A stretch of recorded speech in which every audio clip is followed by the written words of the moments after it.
This is our third training video on annual growth planning. In our first video, we talked about the life cycle of a business, and you want to be thinking about where your business is in that life cycle process.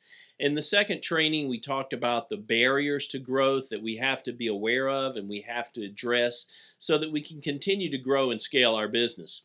In this session, we want to talk about how to prepare and begin the actual planning process. In fact, we call this one laying the foundation for planning and growth. And in this training, we want to talk about three basic concepts, and they are mission, values, and vision.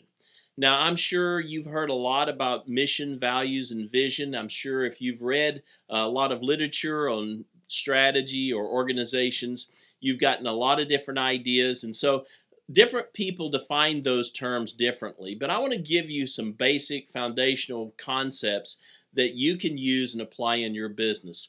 The first is mission. You want to be clear about what the mission of your business is. And the best way to do that is write it as a two-verb statement, an infinitive statement. And so in my business as a business coach, I say our purpose or our mission is to empower business owners to achieve exceptional performance in their businesses and live meaningful lives. And so it's a one-sentence statement. It starts with the to-verb, to empower. That's what we do. And that's our mission statement. And so you want to think about what is your mission as a business. And it doesn't matter what industry you're in. I'll give you some examples of some mission statements that my clients have created for their businesses. I have one client who is in the financial services industry. They are investment planners and investment managers. And they said their mission is to liberate their clients from financial concerns for life. I think that's a strong mission statement. It's clear, it's something that's inspiring. They can get excited about that, and it's very concrete to liberate our clients from financial concerns for life. I have another client who is in the carpet cleaning business, and they didn't say anything about carpet cleaning in their mission statement. What they said is our mission is to provide the most outstanding customer service experience possible. And so by having that as their stated mission, everybody in the company realizes that's what we're about, providing customer service. Of course they clean floors. Of course they clean carpet. But their real focus is to do it in a way that their customers come away saying, that was the best experience I've ever had. I have another client who is in the fence business. And he says his mission is to build structures that provide beauty and security. Very simple, very concrete. So what's your mission statement? What business are you in? The mission answers the why question. The why do we exist? And so we exist to, and you fill in the blank. One concept that might help you think about this some more is a concept that Jim Collins talks about in his book, Good to Great. He calls it the hedgehog concept. And to summarize what he says, the hedgehog is like a porcupine little animal.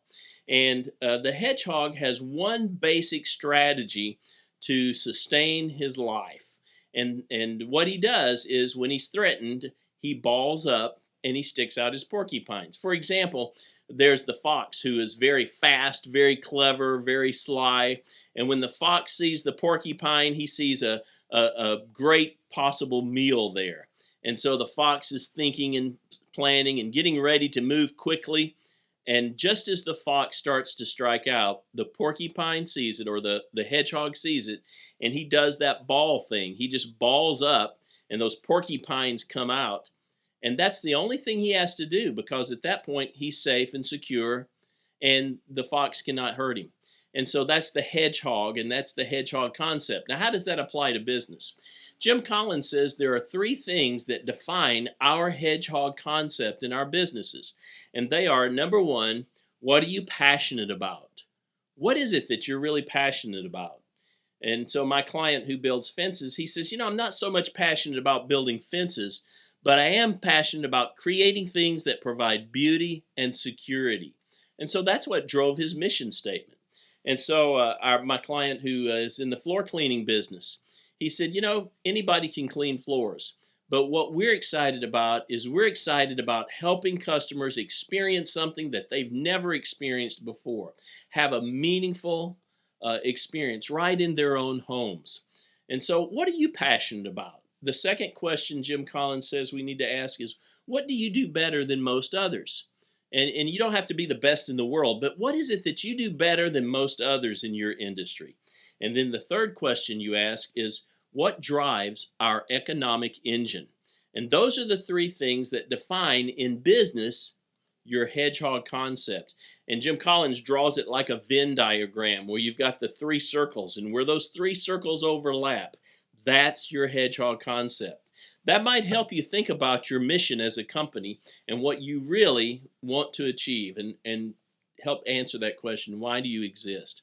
So in your planning process, start by asking, what's our mission? Are we clear on our mission? And is everybody in the company on board with that? The second component we want to talk about is values. Values are different. Values are those core beliefs, those beliefs that are constant, passionate, and worthy.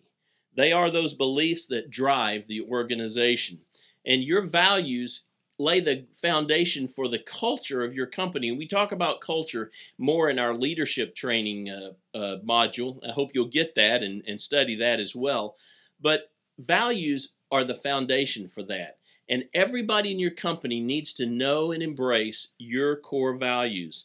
Your values determine your distinctives. They dictate personal involvement. In other words, who's going to be on your team and who's not going to work on your team. They communicate what's important. They influence the overall behavior of the organization. They inspire people to action and commitment. They shape the company culture, as I've already alluded to. They contribute to success, and they actually determine and guide the vision. So what are your core values? And every business needs about 3 to 5 core values, no more than 6. Sometimes people will come up with this whole list of 10 or 12 or 15 values, and you can't embrace that many values as an organization. But what are those few, those 3 or 4 or 5 that you want everybody in your company to embrace and live out and embody? Those are your core values. And you can state them in a lot of different ways. You can use just words. You can use like cultural attributes to describe them. You can use words like customer service. You can use words like care and concern for the client. Those are the things. One of my clients has one, he says, first we listen. That's their number one core value. They listen to their clients. So what are your core values? Write them down and make sure everybody's on board with them. And then the third and final component in the preparation process is your vision. What is your vision? Vision is a picture of a preferred future. And a good vision starts with a problem. What's the problem you solve?